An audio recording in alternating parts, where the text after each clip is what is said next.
नमस्कार दोस्तों, मैं आपका अपना प्यारा देसी एक बार फिर से हाजिर हूँ आपके सामने एक नया वीडियो लेकर। और आज का हमारा टॉपिक है सुंदरता का सही मतलब। जी हाँ दोस्तों, ये कहानी है ऐसी लड़की की जो लोगों को काफ़ी जज करती थी और सिर्फ उन्हीं लोगों के आसपास रहना चाहती थी जो शारीरिक रूप से आकर्षक हो। उसके माता पिता ने उसे उसके जजमेंटल होने के लिए काफ़ी बार समझाया, सिखाया और कुछ बार उस पर चिल्लाए भी। फिर भी वह बच्चों, जवान और यहाँ तक कि वयस्कों को भी जज करती। एक बार नौकरी कर रहे उसके माता पिता का ट्रांसफ़र दूसरे शहर में हो गया। उन्होंने घर ढूंढना शुरू कर दिया।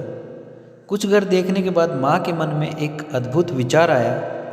उन्होंने 2 घरों को फाइनलाइज किया और आखिरी निर्णय लेने के लिए अपनी बेटी को कहा। वे उसे एक के बाद एक दोनों घरों को देखने के लिए लेकर गए। एक घर को खूबसूरती से सजाया गया था और वह बाहर से आकर्षक और सुंदर दिखता था। दूसरा उतना अच्छा नहीं था और साधारण सफ़ेद पेंट और लकड़ी के गेट की संरचना के साथ साधारण दिखता था। हालांकि जब लड़की को बाहर से सुंदर दिख रहे घर के अंदर ले जाया गया तो माहौल बिल्कुल अलग था। बड़ा सुंदर घर अंदर से बर्बाद दिखता था। उसका कंस्ट्रक्शन काफ़ी पुराना लग रहा था।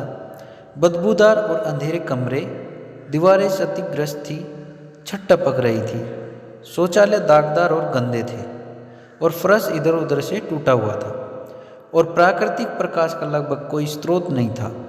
इसके अलावा घर में 4 कमरों में केवल एक शौचालय था।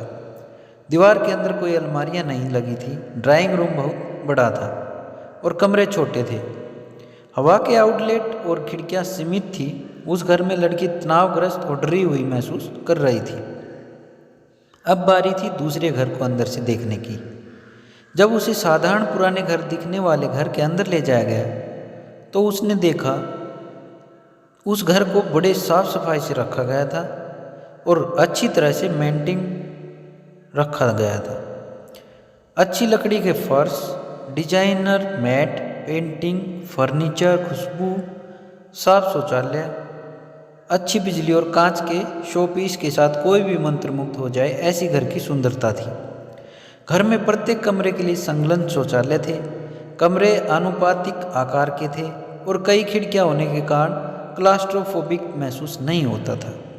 माँ ने पूछा, तो बेटा कौन सा घर अच्छा है, आप कौन सा चुनेंगी? लड़की ने बिना एक सेकंड भी सोचे बाहर साधारण सा दिखने वाला घर चुन लिया। माँ ने कहा, यह तो हमने पहले ही चुन लिया था, लेकिन मैं तुम्हें उसी बात को समझाना चाहती थी कि जो हम तुम्हें बार बार बताने को कोशिश करते रहे हैं, इसलिए हम तुम्हें इन दोनों घरों में लेके गए। बाहर से आप या कोई भी उस दूसरे घर की प्रशंसा करेगा और इसे आसानी से अनदेखा कर देगा। हालांकि जब किसी को वास्तव में वर्षों तक घर में रहना पड़ता है तो वे अंदर जाते हैं, सब कुछ देखते हैं और बाहरी दिखावट अब ज़्यादा मायने नहीं रखती है।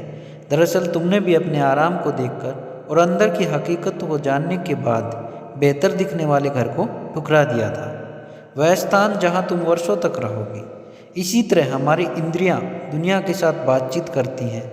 हम अच्छी दिखने वाली चीज़ों और लोगों से मंत्रमुग्ध महसूस करते हैं। वे हमारी इंद्रियों को आकर्षित करते हैं। हालांकि इंद्रियों की उत्तेजना हमारा जीवन नहीं है। हमें सही विकल्प चुनने के लिए गहराई से देखना पड़ता है। यदि हम सुंदरता के पीछे पड़ रहे हैं और दिखावे के आधार पर किसी का मूल्यांकन कर रहे हैं तो यह स्पष्ट रूप से हमारा गलत निर्णय है, जो लंबे समय में हमारे नुकसान के लिए कारण बन सकता है। लोगों को आंकने से पहले उनकी गहराई को समझें, नहीं तो लंबे समय में आपको निराशा या पछतावा ही मिलेगा। दोस्तों, इस सीख को जीवन भर याद रखें। दोस्तों, मेरे विचार आपको पसंद आए तो कमेंट सेक्शन में कमेंट करके ज़रूर बताना। दोस्तों, अगर आपको वीडियो पसंद आए तो लाइक करो, शेयर करो और चैनल को सब्सक्राइब करो। धन्यवाद। जय हिंद, जय भारत दोस्तों।